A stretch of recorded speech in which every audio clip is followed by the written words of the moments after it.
नमस्कार, जय जवान जय किसान न्यूज़ 24 में आपका स्वागत है। आइए नजर डालते हैं आज की खास खबर पर। Happy days inter college Etawah के भरथना रोड चित्त भवन में स्थित है। प्रबंधक विकास यादव जी ने बताया कि वे काफी सालों से शिक्षा के क्षेत्र में जुड़े हुए हैं। कॉलेज के प्रबंधक ने बताया कि कोरोना काल के समय में भी ऑनलाइन लगवा रहे थे classes. Happy days inter college के प्रबंधक ने कहा कि शिक्षा वह जननी है जो पाएगा वह दहाड़ेगा। प्रबंधक जी ने कहा कि बच्चों के ऊपर कोरोना के बाद से विशेष ध्यान दिया जा रहा है। प्रबंधक जी ने कहा कि अपने जीवन में सिर्फ शिक्षा को आगे बढ़ाने के लिए हमने ये कदम उठाया है। हैप्पी डेज इंटर कॉलेज के प्रबंधक विकास यादव ने कहा कि संस्था की तरफ से पूरा प्रयास रहेगा बहुत जल्द शिक्षा प्रणाली अपनी लाइन पे आ जाए। देखिए जिला इटावा से संपादक कुमार गौरव के साथ मोहित राजपूत की ये खास रिपोर्ट।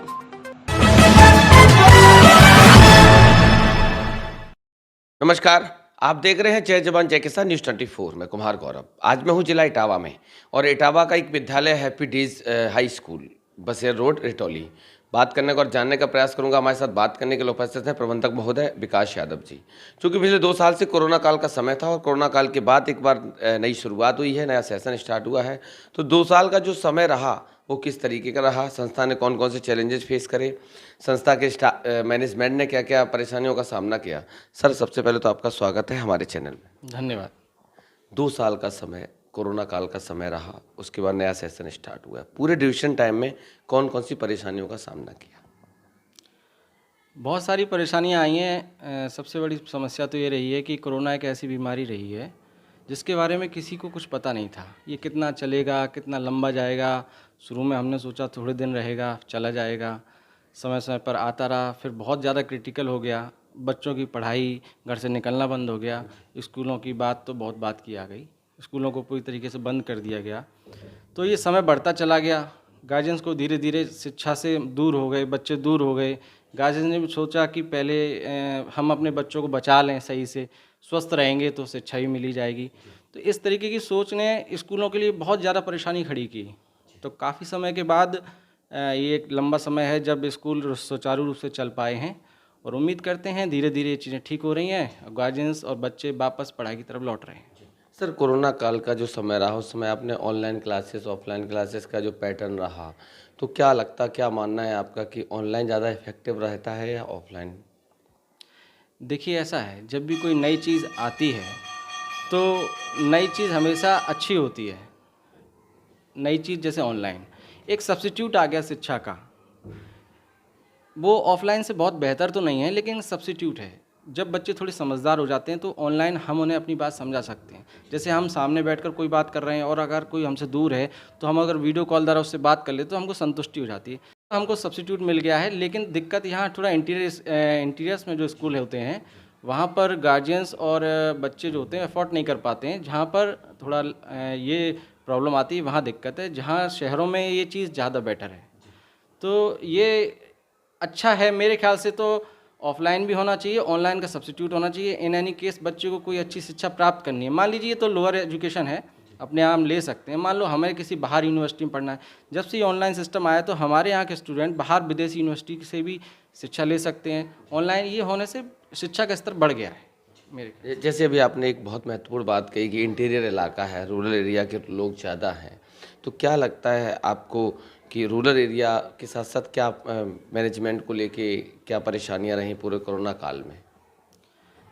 देखिए, सबसे बड़ी बात तो ये है कि जो परसेंटेज होता है रूरल एरिया में गार्जियंस का, जो शिक्षा के प्रति जागृत होते हैं, वो बहुत कम होता है। तो जागृत जब गार्जियंस कम होंगे तो शायद जाहिर सी बात है शहरों की तरह उनका मोटिवेशन नहीं होता कि हमें बच्चों को 100% पढ़ाना। तो उनको मोटिवेशन भी देना पड़ता है, उनको समझाना पड़ता है कि शिक्षा कितना ज़रूरी है। तो जो परसेंटेज है ऐसे गार्जियंस का वो थोड़ा कम है। कम होने की वजह से हम लोगों को जैसे पेमेंट होने में, फ़ीस आने में, बच्चों को समझाने में, और एक सबसे बड़ी समस्या रूरल एरिया में एक एटमॉस्फेयर होता है, वो प्रॉपर शिक्षा का नहीं होता। बच्चा हमारे पास से जाने के बाद घर पर वो बेहतर तरीके से उस चीज़ को फॉलोअप नहीं कर पाता है, क्योंकि वहाँ पर और भी इस माहौल नहीं होता है। तो जो गार्जियन हमेशा जो शहरों की तरह होता है वो थोड़ा सा डिफरेंस रहता है, जिससे बच्चों पे हमारा असर हमको ज़्यादा कोशिश करनी पड़ती है, ज़्यादा मेहनत करनी पड़ती है, तब जाकर हम उनको वो रिज़ल्ट दे पाते हैं। सर एक और महत्वपूर्ण सवाल, जिस तरीके से आपने देखा हिंदुस्तान पे धीरे धीरे वेस्टर्न कल्चर हावी हो रहा है, हम क्या मानना है आपका, संस्था ऐसा क्या करने वाली है जिससे कि हमारी संस्कृति भी बची रहे और शिक्षा भी आगे बढ़े? ये आजकल आपने बहुत अच्छा क्वेश्चन पूछा है, मैं आपको इसके लिए बहुत धन्यवाद देता हूँ।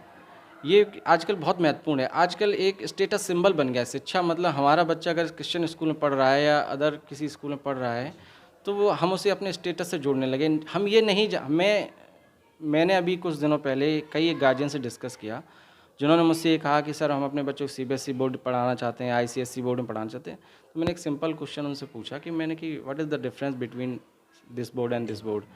तो वो हमें नहीं बता पाए क्योंकि उनको पता ही नहीं है, क्योंकि शिक्षा उन्होंने स्टेटस सिंबल बना लिया है। जब तक आप शिक्षा के महत्व को समझेंगे नहीं, शिक्षा जितनी वेस्टर्न कल्चर हो या कोई भी नई चीज़ सीखना ज़रूरी है, उतना ही हमको पुरानी चीज़ों को, पुरानी धरोहर को रखना भी ज़रूरी है। ये कॉम्बिनेशन बना रहना चाहिए।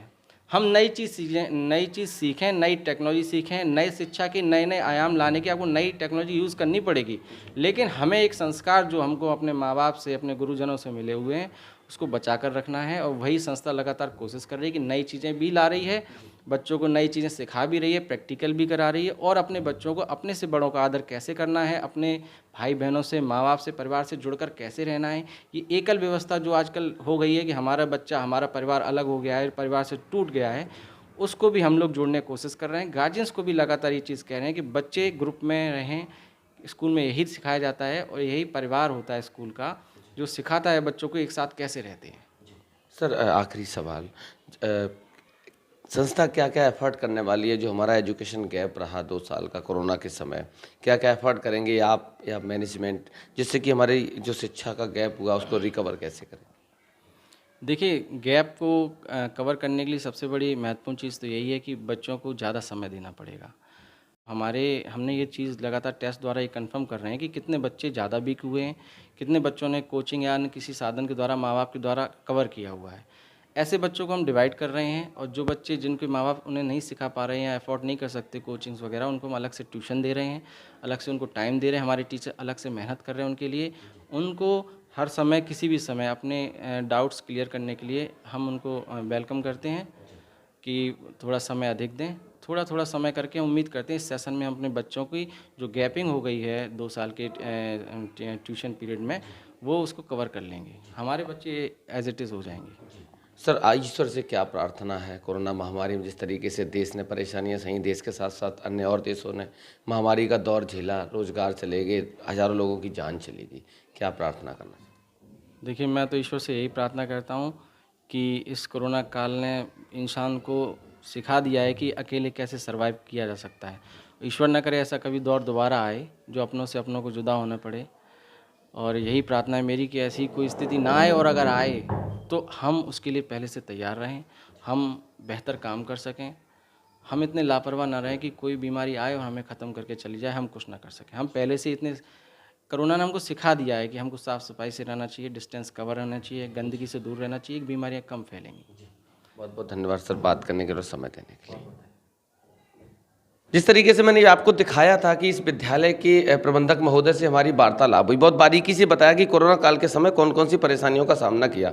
जिस तरीके से आप लोग देख रहे हो, इस विद्यालय की पूरी यूनिट, पूरा मैनेजमेंट हमारे साथ खड़ा हुआ है। इन लोगों से भी बात करने का प्रयास करूंगा कि शिक्षा का जो स्तर रहा कोरोना काल के बाद, जब नया सेशन स्टार्ट हुआ तो कौन कौन सी परेशानियों का सामना किया, बात करने का और जानने का प्रयास करता हूँ। मैम क्या नाम है? मीनाक्षी श्रीवास्तव। जी मीनाक्षी जी, कब से पढ़ा रहे, कितना समय हो गया? सर इस वाले स्कूल में तो अभी आई हूँ मैं, लेकिन पहले से मैं एजुकेशन से काफ़ी समय से जुड़ी हैं। कोरोना काल का जो समय रहा, उस पूरे समय को किस तरीके से देख? कोरोना काल के समय पे सभी बच्चे बहुत डिस्टर्ब हो गए। गार्जियंसों ने भी कोरोना काल की वजह से बच्चों को घरों में ही रखा। एजुकेशन से बिल्कुल बच्चों का साथ छूट चुका था, लेकिन अब यह है कि बच्चे धीरे धीरे आना शुरू हो रहे हैं। उनके लिए हमें विशेष मेहनत करनी है, उनके गार्जियन से अधिक मिलना है, जिससे कि उनको आगे के लिए हम फिर से प्रेरित कर सकें। जी थैंक यू। अस्पिया जी, कौन सा सब्जेक्ट आप पढ़ाते हैं? मैं मैथ्स पढ़ाती हूँ। मैथ आप पढ़ाते हैं। क्या देखा अपने स्टूडेंट में, क्या क्या परिवर्तन है? जितना भी ये कोरोना चला था उस टाइम में जो बच्चों को पहले सिखाया गया था वो इस पीरियड में बच्चे सभी भूल चुके हैं। मैम क्या नाम है आपका? जी, मेरा नाम उपासना कुशवाहा है और मैं यहाँ 5 से 6 साल से टीचिंग कर रही हूँ। और मेरा एक्सपीरियंस ये कहता है कि कोरोना काल में काफ़ी टाइम हो गया बच्चों को, मतलब गैपिंग काफ़ी हो गई है एजुकेशन से रिलेटेड। थोड़ा हमारा गार्जियंस क्या है, डरा हुआ था कोरोना से भी, तो हमारा महत्वता ये थी कि मतलब हम बच्चों से कनेक्टिविटी बना के रखें, चाहे वो मतलब अब साथ में नहीं पढ़ा सकते हैं, सामने से नहीं पढ़ा सकते हैं, लेकिन हम ऑनलाइन क्लासेस देना चाहते थे। हमारा थोड़ा सा क्षेत्र ऐसा है, गांव से रिलेटेड है, तो हम थोड़ा उतना कनेक्ट नहीं हो सकते हैं जितना हम चाहते हैं, लेकिन फिर भी प्रयास पूरा है हमारा और कई हद तक काफ़ी हमने सुधार भी कर रखा है।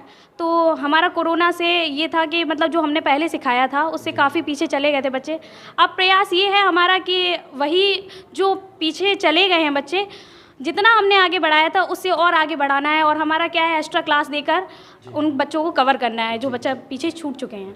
जिस तरीके से मैडम ने बताया कि ऑनलाइन और ऑफलाइन क्लासेस रही, किस तरीके से क्या डिफरेंस देखते हैं? सर ऑनलाइन और ऑफलाइन में डिफरेंस ये है कि ऑनलाइन क्लासों में हम तो टीचर अपना पढ़ाता है, लेकिन ये नहीं पता चलता है कि बच्चा अगर वो ऑनलाइन क्लास ले रहा है तो उसने कितना रिकवर किया है, क्योंकि जो हम ऑफलाइन पढ़ाते हैं उसमें मुझे पता है कि ये बच्चा कितना रिकवर कर रहा है और मैं कितना पढ़ा रहा हूँ, लेकिन ऑफलाइन में यही दिक्कत होती है।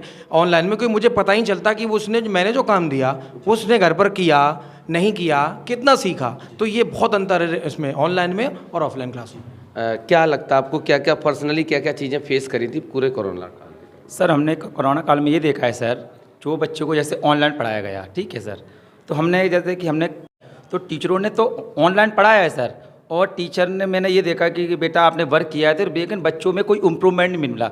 मैंने देखा वो मैंने घर पे पहुंचा मैं और टीचर गार्जियन मुझसे ये कह रहे हैं सर बच्चों का वर्क पूरा करवा दीजिए, सर बच्चों को कुछ समझ में नहीं। मेरा मानना है कि ऑनलाइन इज वेरी बैड, मुझको अच्छा नहीं लगा कि जब बच्चा ऑफलाइन नहीं पढ़ता है तो बच्चा ऑनलाइन सर क्या पढ़ेगा।